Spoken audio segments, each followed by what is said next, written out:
Hi, my name's Mandy and this is my channel, Make It So.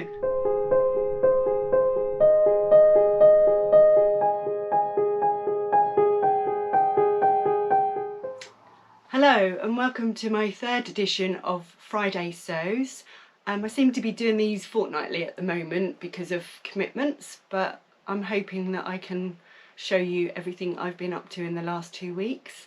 I'd like to say thank you, as usual, to Jen from Today in Jen's Sewing Room, who without this hashtag we wouldn't be able to find fellow vloggers that do Friday Sews. So what have I been up to in the last 2 weeks? Well, I finished my Tilly and the Buttons Juno Pyjamas, which I've already worn a couple of times. I showed you the top last time, but I will insert a picture here to show you the complete outfit. But this is the pyjama trousers. I'm really chuffed because I don't know if you'll be able to see that really clearly, but I managed to pattern match everywhere. And I was really chuffed because I wasn't sure I'd manage it, as I had to really be careful with how I cut out. I'm trying to remember how many inches I added onto the legs.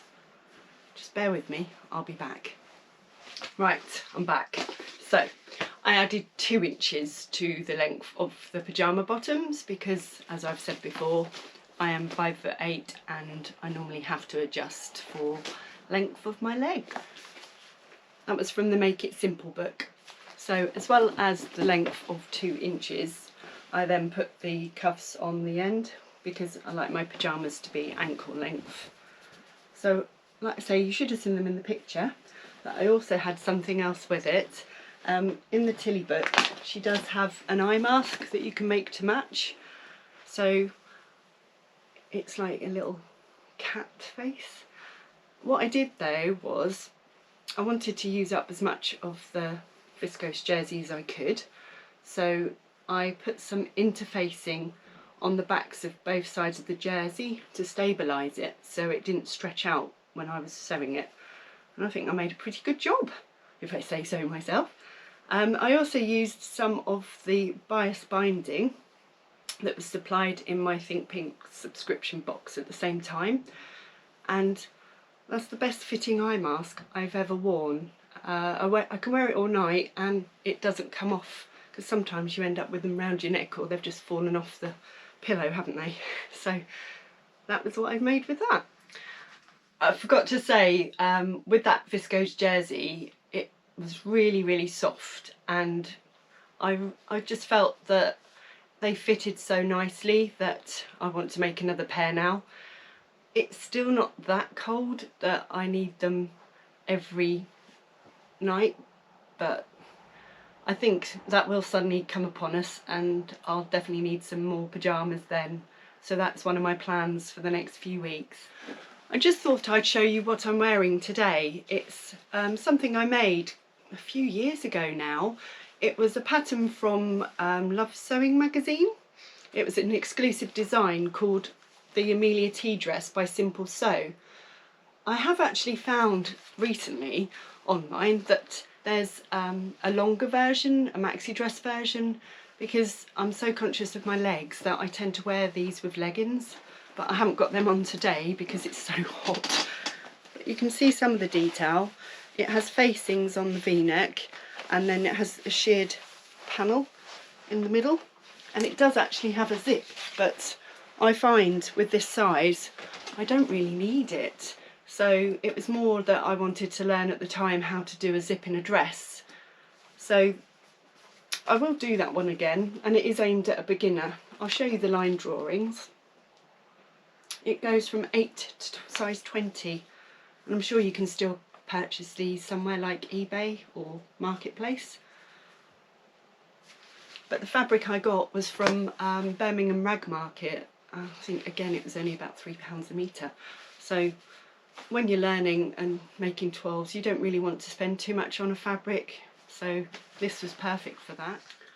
One of the reasons I didn't manage to do a Friday Sews last weekend was because I volunteer for a charity called Safe Haven. We are based in Norwich. We are out most Saturday nights at the top of one of the most popular streets for clubbers and party goers, and we're just there to assist them if they need help with anything, whether it be a lift home. We can arrange a taxi for them if they haven't got their mobile phone on them or the battery's died, or if they've had some minor injury, we can help patch them up. If they need flip-flops, because sometimes if you've been in your heels all night, that's a bit uncomfortable. We have also saved a few people's lives, whether it's from spiking or if they've had a bad reaction to something they've eaten or drunk. So we're there just to help anybody really, even a female if they're vulnerable, or a male if they're on their own. So they're a brilliant charity, but once a year we get to help out at an event in Norfolk called Norcom, and I was really lucky to meet a couple of lovely famous actors, so I was a bit starstruck. The first one I had a lovely chat with was Jason Fleming. You might recognise him from a few films. I remember him from A Town Called Malice, which was a series on telly recently. And then I also got to meet Jeff Roll, who was Cedric Diggory's dad on Harry Potter. They were both so lovely to talk to, and they were just easy to talk to as well. Like I say, I did get starstruck, but it was just lovely to have that as part of the event, bearing in mind we were there providing first aid, and it didn't really feel like work, and you know, it's just something that we get to enjoy as part of the volunteering for Safe Haven. So that's why I didn't get my film out last weekend. The other thing that I really enjoyed at Norcom was just seeing all the costumes that everyone had created. It was so inspiring how they made some of the stuff. A lot of it was reusing materials, and someone had spent nearly a year creating a costume, and it had, as well as material obviously and sewing, it had so many things on it. It was just amazing to watch, and I was there both days, so I got to see quite a few costumes. They were amazing. Right, my next make, this was inspired after watching Rachel from the French Seams. She did a vlog where she'd made this top, and straight away I was like, I really want that pattern. I'm good at doing that. I do it quite a lot. You'll get to know this. But this one is the Love Notions Whistler Sweater and Hoodie. I'll show you some line drawings there just briefly. And you've got different lengths. You've got a normal short sweater, then you've got a normal short sweater with gathering, and you can have it with or without the hood. It has a shawl collar, and then you also do the tunic, and you can do that gathered or plain as well. And then finally you have the tunic length I've just shown you, and the dress length. So there's 3 lengths in total, and again you can have them with or without the hood and with or without the gathers. Now you're probably wondering which one I made, so I just went for the first one, which is no gathers, no hood, just a shawl collar. So this pattern, once you know what you're doing, is absolutely amazing. But I took this one when I went to Beautiful Things in Brentwood last Friday, and it did challenge myself and lovely Sandra, who helped me, because trying to size up the length to start with, you sort of, how do I put it, you didn't know which piece that you wanted to use to check what the final finished length was going to be. And the one we used to start with was the actual pocket pattern, which comes in the middle. Again, excuse my disappearing. You'll see this piece here, and this is what I thought was how you did the length. So we gauged that I didn't need to add anything to the length, because you then got a band on the bottom, but you're actually meant to be using this side piece here for the length, but luckily it was long enough. So I'll show you the garment. This is a mustard sweatshirt material. It comes from Pound Fabrics. So bear with me a second, I'm just going to try and get it to show up properly. I will insert a picture here. There's the finished garment. So you've got this lovely pocket detail. It's great for stashing things like fabric requirements that I forgot to take with me to the show this weekend. And nice long length. This part, the cuff, is what I wanted. The cuffing that I'd shown you before, but it just didn't colour match. So the cuffing bands that I bought have now gone to another home. So they were sent off. So I'm glad that they're not just sitting in my stash. And the detailing on it is, like I say, the pattern. This bit, on the instructions, it says there is a video available if you're struggling, and trust me, I think most of us would want to watch that video, because once I watched it, it just made sense and it all came together really nicely. But it hasn't put me off making another one. I've already got some more fabric in mind to make another one. I've only roughly sewn the button on, but I'm tempted to buy 2 new buttons, because you can have 2 or 1. I mean, I just put 1 on and I think that was enough. When autumn finally comes here, then I'll be wearing that a lot more.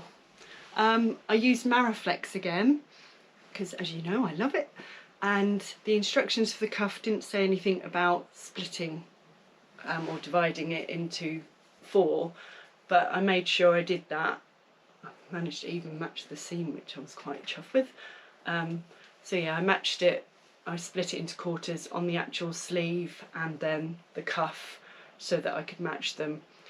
The thing with this material, it's sweatshirting. It's not very stretchy, so I couldn't use the free arm of my sewing machine. I had to be really careful when I was sewing so that I didn't catch the other side, but that worked really well. It just went really nicely. So thank you, Sandra, for helping me. Something else I did was, I'd come home by this stage and I used my new Bonnette machine for everything, which I'm really chuffed with because it just done really well. So I am going to be sharing a unboxing at some point. I did sew the cuffs on the wrong way because I realised that, again, I don't know if you're about to see it, but the lines of the ribbing were going the wrong direction. So you can imagine me trying to do that on my machine without a free arm and then having to unpick it all. Luckily with Maraflex I find it so simple because it's stretchy. You just sort of almost pull it apart as you ping it, you know, as you rip it. Once it'd gone on the other way, because I realised they were so tight on my arms I couldn't even get them over my watch. So then that just went together, and I say I really love it, and I'm going to make another one soon. So I went down to Beautiful Things at Brentwood last weekend. On the Friday I had my whole day for sewing, which is when I started the Whistler top. But on the Saturday I had a workshop booked for sewing a scrap busting poof from Closet Core Patterns. It's a free pattern if you sign up to their newsletter. I'm only just going to be able to show you this one. I will take a, or I've taken a photo to put in here. It's quite heavy. So I'm really proud of this one because all of the fabrics, bear with me, it's heavy, all of the fabrics I've used there are from previous sewing projects, so it's 100% reused. And again, on the sides you can see them all matching, and on the bottom this was just from my stash. So if you unzip it, I'll show you what it's stuffed with. Again, it's just all the scraps, not just mine, some of them are from Beautiful Things, but it's literally a whole recyclable product. So nothing I mean, I even have the zip in my stash because I have a lot of continuous zips so that I can cater for all sizes of projects. So you don't need to go to the gym. That was my Pouff workshop. It was brilliant. What can I say? I love going to Claire's classes. She is about a 2-hour drive from here, which is why I make a weekend of it.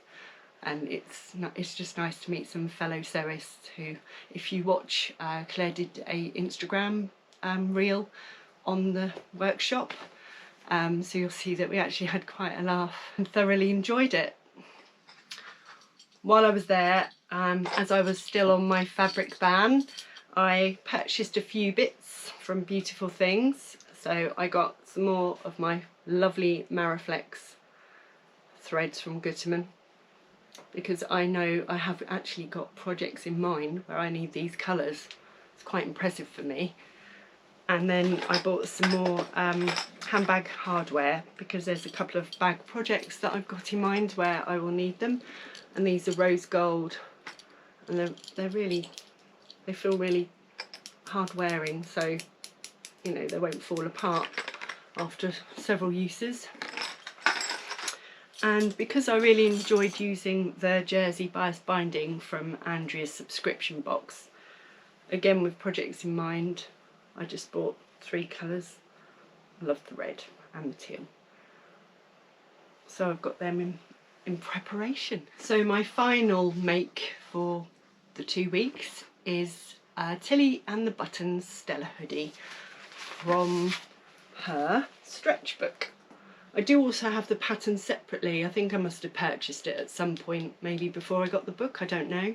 But I have one cut out in my size and one in my daughter's size I traced from here, which is again good for me because I don't like tracing, but I'm getting better at it because it makes sense now. So I started sewing this at my charity sewing group that I go to on a Thursday, again when I can. We're the Norfolk Knitters and Stitchers.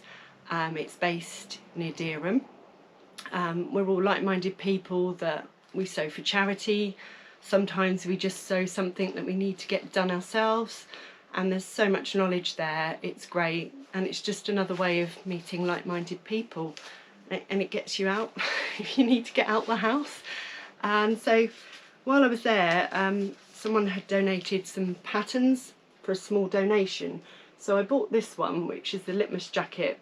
It was free with Simply Sewing magazine, and it's classed as gender neutral, so I can do that for both men and women, which is good because I do find it quite a struggle sometimes to find patterns for men, and my daughter likes the lumberjack style, so that just appealed to me, so I got that as well.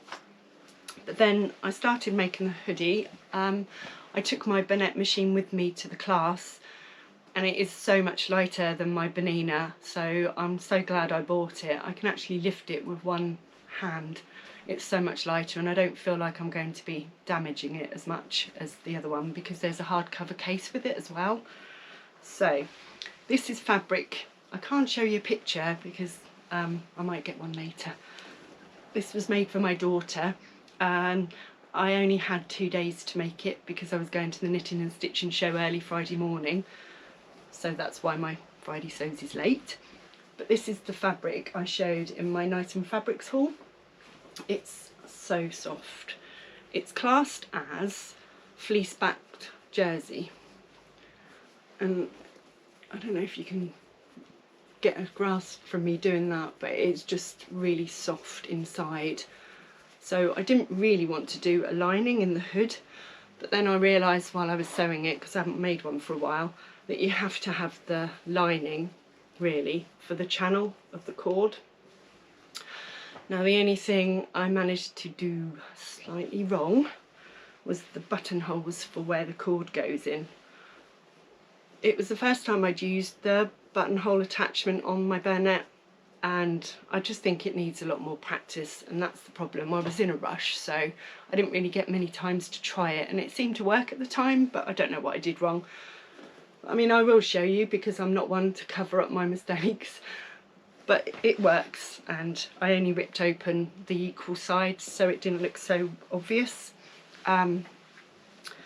It is really lovely to sew with, this one, and I've already been looking on Night and Fabrics page again to see what else they do in this print, because, or not this print, this fabric base, because it's not very heavy, but I think it would be warm enough.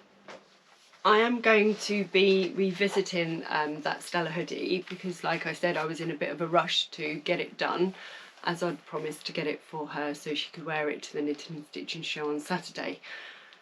Little did I know that it was going to be 23 degrees in London by the midday, so she didn't really need it on very long, but I was glad that I made it for her because it made her happy. So I'm going to be adding the kangaroo pocket. You can see it on the book there. I wanted to make sure I'd finish the garment first because I'm really going to try and pattern match the pocket, and also I think it could do with being a bit longer on her, so I'm actually going to hack it slightly by adding a band on the bottom. But other than that, I was really happy with that, and so was she. So on to my plans for the next week. I'm going to be doing a vlog on my purchases from the knitting and stitching show. My fabric ban was lifted and I've managed to get a few nice things. You'd be surprised at what I got, maybe. And I'm also going to try and do a sew along for this one. I did ask if anybody would be interested in it, and someone come back to me and said yes please. And I think it's good to help beginners get more confident with sewing. It's difficult. I mean, I learned through several sources, some in-person classes, but I did also go to YouTube for sew-alongs, and whenever I don't understand a term, I always use a search in YouTube, and it's just brilliant. It tells you so much. You learn so much from a visual way as well as reading books. I just find I'm better watching someone do it than reading about it, because I do tend to interpret things slightly differently sometimes. Anyway, sewing wise, what am I planning? Well, I've got the fabric I got from my Think Pink subscription box that's been washed, so I'm hoping to make one of my blouses that I showed in my last video. And also I would like to make another Whistler top that I managed to find some lovely fabric for. And other than that, I'm sure I'll find something else. I've got a few days off work, so that gives me plenty of time. I'm also doing a social on Zoom with Beautiful Things on Tuesday night, so that'll be good to see everyone from there again. Anyway, thank you for watching and take care. Don't forget to like, subscribe or comment, and I'll see you again soon. Bye!